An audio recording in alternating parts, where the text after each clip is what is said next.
Okay, we're going to shift gears. We've talked about our dirty dozen and human factors, and I hope that it got you to thinking and will shape the way that you're going to behave as an aircraft mechanic. Are you okay over there? Quite the distraction. All right, so now we're going to shift gears a little bit. We're going to talk about, shift gears a lot. We're going to talk about some of the rules and regulations behind being an aircraft mechanic. Far too many to discuss in what little time we have left, so I'm going to hit some of the high points here. So certification, as you already know, and I'm going to abbreviate for AMTs, Aviation Maintenance Technicians, is covered. Where am I going to find the rules and regulations for this? Well, I'm hearing some real good answers. 14 CFR is the proper answer. Part 65. Oh, you're so close. Part 43 is aviation maintenance. All right, so what's that? What? Part. So FAR 65, subpart D talks about, you guys should know this by now, what are the requirements to have an A&P certificate? 18 years old. What else? Read, write, speak English, and understand.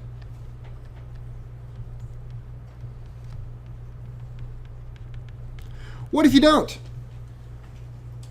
What if you can't read, write, speak, understand English? The license will be valid only outside the U.S. Very good.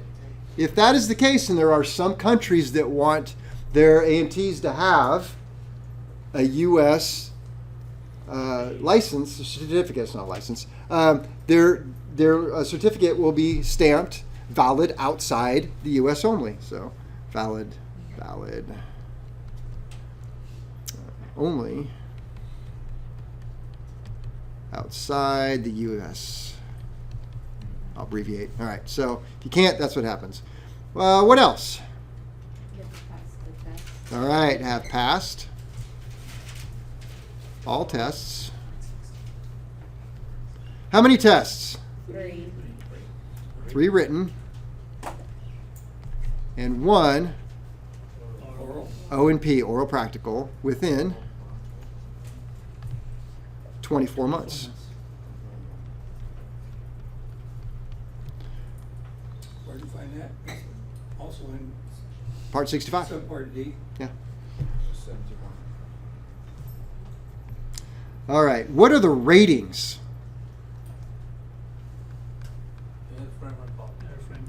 Exactly. So within your certificate, you can have either an airframe, or you could have a power plant. By the way, power plant hasn't always been called that. You have what we often call an A&P certificate. It used to be called an A&E. So if you talk to old guys, they'll say, oh, you got your A&E? They mean your airframe and engines. But now it's airframe power plant. There's a third rating you could have. What is it? Special. A&P. It's combined. So guess which one I have? All right, so you can't, depending on your start time in this program, you actually can get your general and power plant in 3 semesters, and then your 4th semester you can go back and get your power plant. Did I say it right? Airframe. I think you can get your airframe. So you can get, yeah, I think that's the way it works. It's second year stuff. So I think that is the spring start. If you do a spring start, you can do that. Spring start? You're literally doing that right now? It's general and power plant, right? Okay, general and power plant. Then you do your last semester, then you go back and get your airframe. So if you want to. Pilots. What is on the back of your pilot certificate? Wright brothers. The Wright brothers. Question, what is on the back of your A&P certificate? Nothing. How much you want to bet? Nothing. A white surface. This town? engines. Mine doesn't have the right one. I have the Wright brothers in the back of mine. You guys will not have the Wright brothers. You will have Charles Taylor. You like how I know that? That you're going to have one? You'll have Charles Taylor. Who is Charles Taylor? Oh man, there's even a Charles Taylor Day now. Is it really? Yeah, yeah. We just had it a few weeks ago. Charles Taylor. Charles Taylor was the Wright brothers mechanic. Oh. Yes, we pay homage to him. Why All doesn't right. he ever get any credit? He gets credit, a lot of credit now. And a lot of that credit is, well, I'm going to say it's almost exclusively thanks to our local FISDO. And oh my goodness, I feel bad that his name it'll come to me in just a minute. But a great FA guy who just retired. And he did the whole thing. That was his big thing before he retired. Dilly. Dillback. That's the guy. Good guy. How to get your A&P. All right, how are you going to get it? Well, you guys have figured out a little bit here. You're here. $1,900. Experience. Experience/knowledge. All right, so you can do 18 months experience as an A or P. So you go out in the field, get a job somewhere and say, hey, I don't have a license, certificate, anything. Can I work? Yes, you can work for us. 18 months, if you work in the airframe shop, you can get your airframe. You're eligible. Or you can do your power plant. 30 months experience as an A and P, or you can work in a shop that does both and work there for 30 months and do both your tests, or attend what? And approved. What's the approval? 147? 147 school. 1900. What is the second longest running A&P program in the United States? This one. That's right, 1,900 hours for the whole thing. All right. By the way, as a mechanic examiner, I examined a lot of people coming out of the military, just having experience, and this school and a few other schools. If you just came out of the military, it was difficult. Good people, very smart, unless they were crew chiefs. No, I don't mean that. Okay, they're all great people, really smart. Crew chiefs struggled the most because they were more of the manager of the entire aircraft, never specializing. So it's like, okay, if you have this problem, what do you do? And they knew. I call the engine shop, and I'm going to get that. And they're great managers, but they struggled through the tests. People with experience. After 2 years of this program, you're going to realize the kind of experience you would need to understand how to put a magneto on a little tiny engine, and oh, by the way, how does the pressurization work on a 747? That's a pretty big span, right? But you're going to learn it here. So people from the 147 schools find it rather easy. This school, they find it rather easy. All right, testing. What test do you need? Written. A written? Three, right? Yeah, I'm going to assume we're doing A and P. While you can get an A or a P, it's almost not a lot of places really want to see that. They want to see both. So must pass 3 written tests.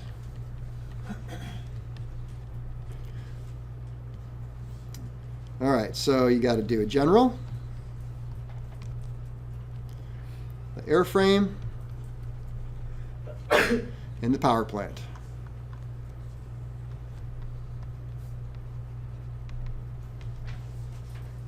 Then you must pass the oral and practical.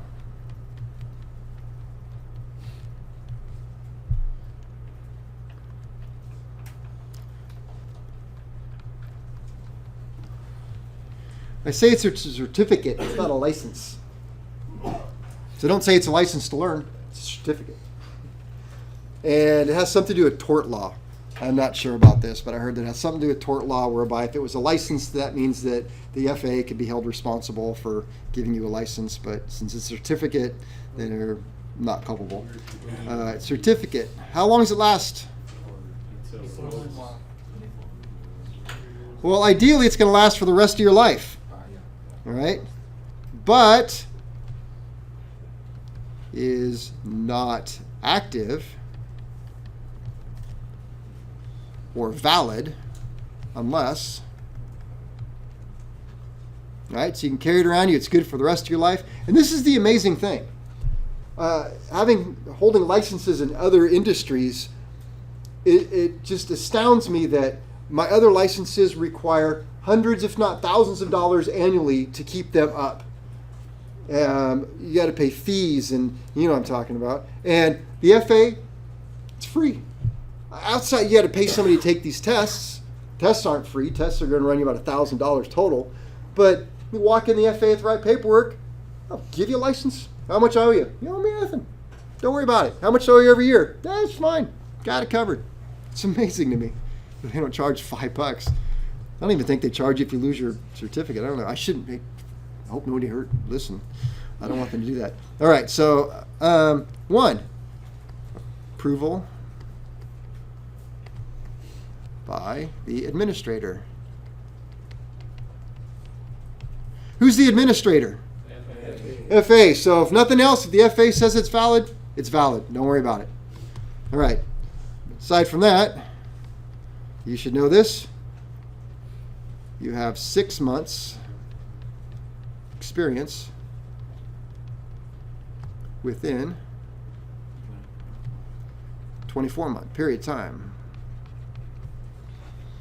So in other words, you graduate from the program, you get your certificate, and you decide to celebrate by backpacking through Europe or something, and you're gone for 2 years, and you come back to the United States, and you go to get a job. Is your certificate valid? No. It's really not. So you're just going to have to walk in and say, look, I can't sign anything off. And that's really what it means. You can't sign anything off, which means somebody else is going to be signing stuff off for you until you've been there for 6 months. Then you're good to go. Let's see. That does count as actual work, supervisory work, or executive, which is kind of crazy. So a guy sitting up, the executive area, that counts. Let me see here.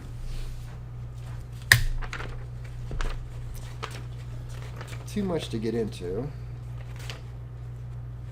I hope I covered all. All right. I want you to know that there's different types of work. I'll write it down. We'll put this. General privileges.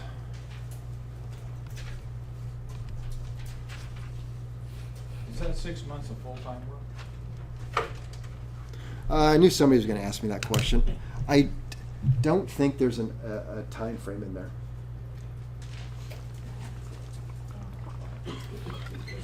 Does it have to be documented? It doesn't have to be documented until you do something wrong. Then they're going to see your documentation. For 6 months. For something, yep. All right, privileges. Privilegege. General privileges. Let's see. One different type of work.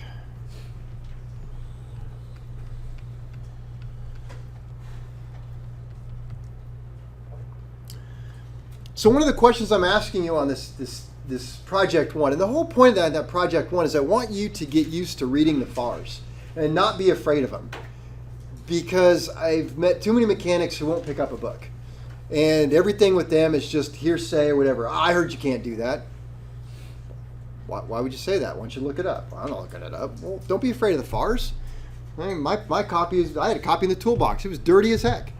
Because I was always in it. Hey, what's that thing? What do you got to have over here? It's it's part of doing the work. I like that kind of stuff. So I want you to get used to it. So some of this you're going to already know, but there's different type of work. There's a work, and it's defined in Part 43, Appendix A. And you can actually look this stuff up, and you could say, hey, changing a tire, what does this fall under? And it'll tell you what it is. It doesn't have everything, but preventative maintenance. Preventative. preventive maintenance. Believe it or not, preventative maintenance is something a pilot can do on his or her own airplane. So you see a pilot out there working on their airplane, changing tires, changing oil, doing all kinds of stuff. Like, wow, that guy doesn't have an A&P. It's fine. Pilot can do it on their own aircraft. There's repairs. As A&Ps, we do repairs. Now, here's a tricky thing. I said you guys are all aircraft mechanics, and you can be. You can do preventative maintenance. You can't sign it off and return it to service. You can do repairs. You cannot sign it off and return it to service, right? I can watch you do it, and I can sign it off. And when I do, legally, that's not we're hiding anything. I could say, Michael. I was going to go for Michael too. I knew his name. So I could say, Michael, work on some, not my plane. Work on somebody else's plane, or Katie. I'll pick on Katie. How's that? So Katie, she helps me work on the airplane, and so I say, you know what? Daddy's going to read a book. Why don't you change the oil for me?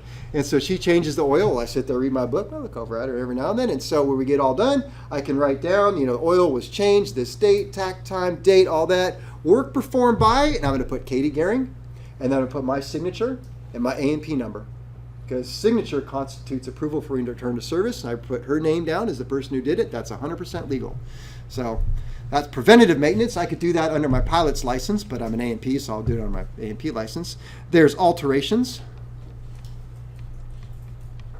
Repair is when you fix something, and alteration is when you change something.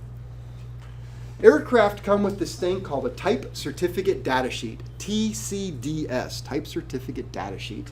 And it's a document that pretty much, when my aircraft came out of Wichita, Kansas, it has a type certificate data sheet, Cessna 150L. It has all these things. It has a Continental O200 engine. It has a specific sense niche model propeller. It has 2 seats in this location. It has 2 seat belts. It has an airspeed indicator. It's got it has all the equipment on it. And I decide that I'm going to change out my propeller. I don't want my sense niche propeller anymore. I found a nice one on eBay, a garage sale. And so I take off my sense niche propeller and I put on a Macaulay propeller. Now I've made a change. I've altered it. Did I repair it or did I alter it? I just told you. I altered it, right? So I can do that if I look up the type certificate data sheet and it says, you can have this sense niche propeller or this Macaulay propeller or this propeller. As long as I pick one from the list and I change it, I'm doing an alteration. Yeah. What if it's like a repair with an alteration? Like you're changing it, but you're also repairing? We call it a alteration. I just made that up. It really falls more into an alteration. So like you had a really hard landing and you broke your wheel, and so I've got like Goodyear wheels. If I don't want them, I want to go with Cleveland wheels and brakes. Okay, so I buy new Cleveland wheel and brakes to fix what was broken, but Cleveland was never approved for my airplane. So it's never approved. It's not on the type certificate data sheet. So that is an alteration, but it's a major alteration. Even though I'm fixing something, I'm alterating. And that might have been a hard one. So we have preventative maintenance, repairs, alterations. Yeah. So like alterations are something that can be put up by like FAA to say like this certain model can no longer use this piece, but has to exist. They don't really necessarily do that. They just give you the options up front when the aircraft is built. As long as you stay within those options, it's just an alteration. Who can do repair? All of us can do repair. Who can return it to service? A&P. A&P. All right. Who can do an alteration? Well, anybody can do an alteration. Who can return it to service? A&P. All right. So I'm going to put who can return to service. So pilot can return to service. Got to be at least a pilot on your own plane. A&P over here. Got A&P over here. Right. Now who does it? That's a whole other story. All right, we got alterations. Well, then we get into, what if it's really broken? Then it becomes a major repair. And 43 Appendix A has a list of major repairs. And like one that comes to mind is, if I do a major overhaul on an aircraft engine, what do you think that is? It's a minor repair. So major overhaul is a minor repair. So So to overhaul a regular engine is simply just a minor repair. Who can sign it off? A&P, there you go. But if the engine has, other than a spur type reduction gear, which is one gear riding another, it's got like a sun and planetary gear system, reduction gear, that does a reduction before it goes to propeller. Now that's a major repair to work on that. Crazy, right? So it's a major repair. So who can do a major repair? Well, anybody can do a major repair. Who can sign it off for major repair? There we go. An A&P with an IA. IA stands for inspection authorization. To get an inspection authorization, you guys now know, you have to be an A&P for how long?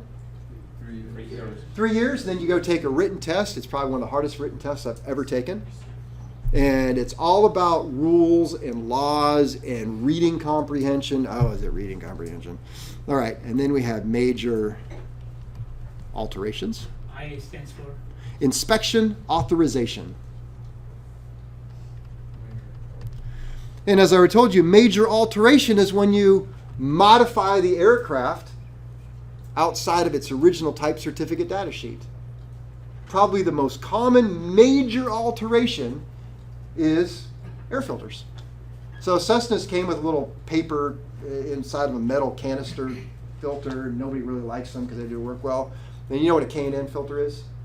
Well, we don't have K&N. We have what they call bracket air filters, and they're wonderful. They're a little foamy thing. You throw it away every year. And but to change out that paper filter to put on the little bracket air filter, it's like K&N, wasn't originally type certificated for my aircraft. So that becomes a major alteration. That's right. And if I do that, who can do it? Anybody can do it. Who has to sign it off? IA. Now it's a little more complicated. You have to fill out a form 337, major alteration repair, and do much of work with that. All right, so then we have work. Let's see. Let's do inspections.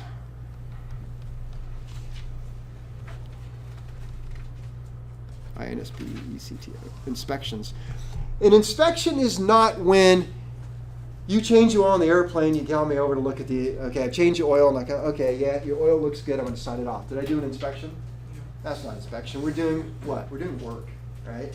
An inspection is aircraft have to have 25 hour, 50 hour, 75, 100 hour, or depending on what it's used for, or all aircraft, general aviation, have to have an annual inspection. So inspections are different than work, and that's one of the things that you may have noticed when you're doing that FAR sheet. Under FAR 43.9, it tells you what has to be in a logbook for work. 43.11 tells you what you need in a logbook entry for inspections. So it's different things that have to be put in there, but inspections can never be delegated. So in other words, I got an airplane that's 100. My annual inspection is due. I'm an A&P with an IA. You want to help me out? Want to do it? He's like, I don't know what he's asking me. It's all right. So he said, yeah, I'll help you out, Kevin. You know what? You go ahead and do it. Let me know when you're done. I'll sign it off. Can I do that? That's delegated. I can't do that. So as a holder of an IA, I cannot delegate an inspection. I must have eyes on it myself. All right. So as an A&P, I can do all that. Let's see. Is that during or post? Or I have to do my own annual. And IA must do the annual themselves. You cannot delegate. You cannot ask somebody else to do it and look over them. Ever. Only me. So if you're an A&P, you can do 100 hour. This is beyond this class a little bit. So annuals must be done by IAs. 100 hours, the exact same inspection. If I gave you a checklist for 100 hour and you for an annual, these are the exact same thing. Is like what's going on here? They're the exact same thing. But as an A&P, you can do 100 hour, but you can't do an annual. I can do an annual. Kind of crazy, but it's the exact same thing. Yeah. They have owner-assisted annuals. Okay. Well, yes, they do, but the FAA. No, I shouldn't say that. An owner-assisted annual, and this is kind of a norm in the industry. Even when I worked at a repair station, what would happen is a junior mechanic would open up all of the panels and pull the seats out and take the cowling off and do the oil change. But as the inspector, I had to come along. I had to look at the oil filter. I had to look at the flashlight and all the holes. I had to inspect the whole aircraft myself. I just didn't have to pull the panels. Then I would sign it all off, and my checklist, and then the junior mechanic would put all the panels back on, put the seats back in, get it all ready. Then I would go out there and I would inspect all the panels, everything's put together, get in, I'd run it myself, do my checklist, and then sign it off. I just didn't do the grunt work. That's what he does. He's good at it. All right, so we got, I'm almost out of time. I talked a little bit about repair stations. Just so you know, a repair station is a company that basically has its own A&P, IA kind of a thing. Repair station can do absolutely anything the FAA allows them to do. So whatever you write in a book and you get the FAA to stamp okay with, you can do it. It's whatever. My repair station, your A&P license, would you have limitations on what kind of engines you can work on? Say no. As long as you've had experience and been trained, right, you can work on any engine in the world. Do you agree? Is it true? Yeah. Okay, so you can. My repair station, we cannot work on engines over 450 horsepower. So we were restricted. And that's just because we wrote it that way. And why 450? Because it brought us up to a Pratt & Whitney 985. We didn't want to work anything over that. So we had tools and equipment up to a certain level, and we said that's what we want. So we could do that. Can you work on propellers? The short answer is no. You can do some very minor stuff, but by and large, you can't work on props. Who can? Only a certified propeller repair station. Can you guys work on instruments?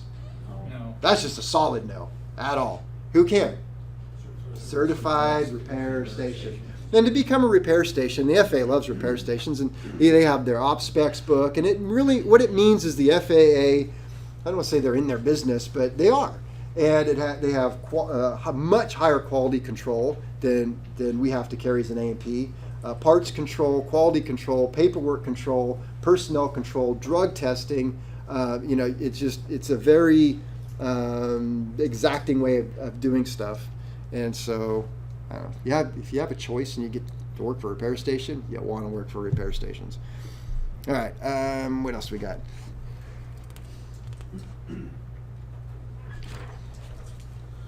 There's such thing as repairmen. I don't worry about that because when you're an A&P, it's like repairmen's down here. A&P is repairs. But a repairman is somebody who gets a certificate for a specific thing at a repair station. So if you worked at a repair station and you worked on altimeters all day, you can get an altimeter repairman certificate, which means you can work on altimeters while you're working at that repair station. You leave the repair station, your certificate stays. I do want to talk, lastly, in the few minutes I have left, the difference between overhaul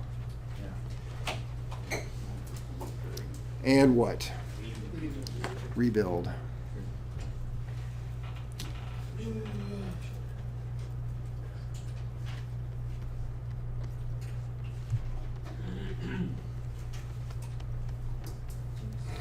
Disassemble. I probably misspelled that there because I was going too fast.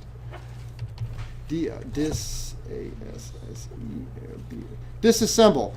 The word overhaul means disassemble, clean, inspect, repair, reassemble,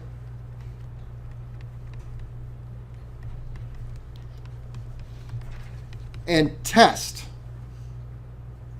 So if you write the word overhaul in anything, somebody brings you some little widget and you're like, cleaned it and painted it and gave it back, I'll call it overhaul.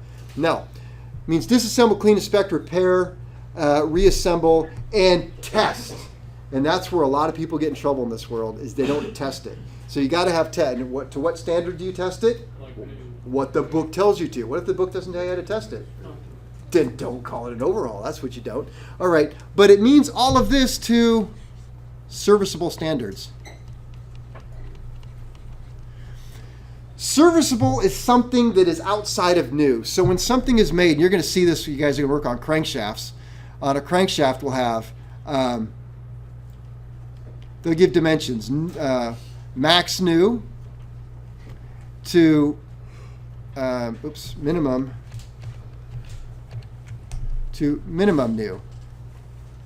So I may have some crankshaft that's 1.8, we'll say 2.5 when it's new, somewhere down to 1.8, we'll say 1.5, making up numbers here.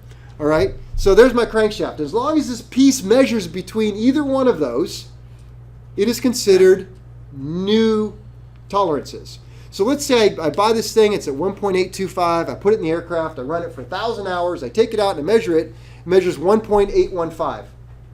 What is the part? It's still within new limits, okay? But let's take that same scenario and service, it's max service is what they call it. It can go down to 1.8, we'll say 0. 0, 0. All right? So I take it out and it measures 1.81. Where is it? It's somewhere in this area, right? It's wore through here, and it's somewhere here, right? In this area. Is it still considered new? No. Now it's in serviceable limit.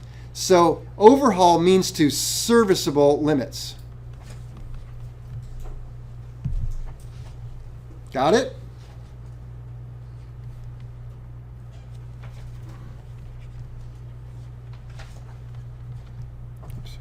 Rebuild means to new limits.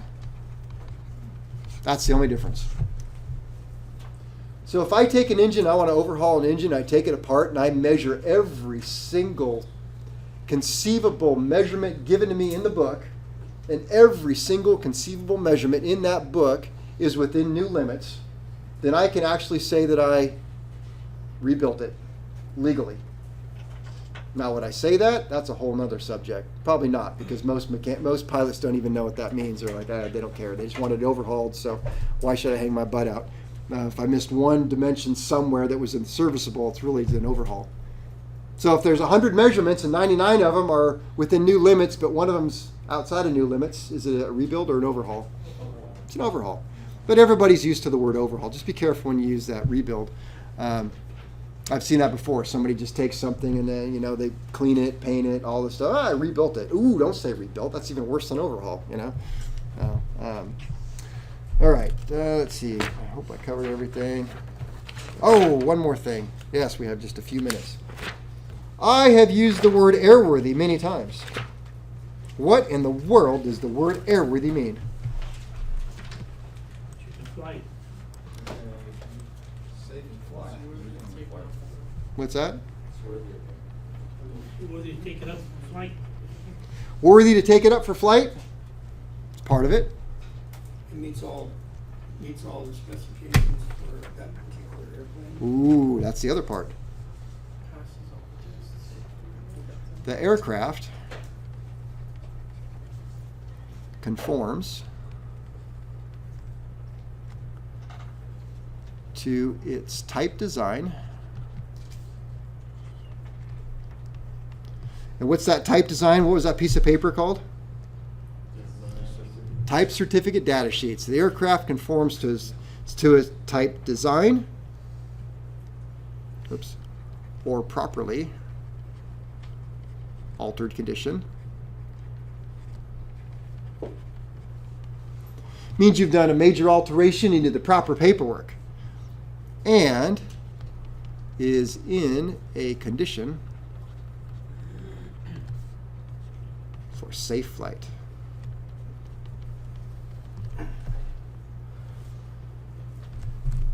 There we go. How you like that?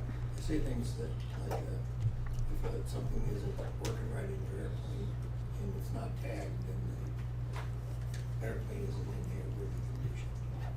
If you have something in the aircraft that doesn't work, if it's supposed to be there and it's supposed to work, then it's unairworthy. If you have something in the aircraft that's broken, but you have a minimum equipment list that says you don't need it, and you properly tag it and do a proper maintenance entry, then it's airworthy.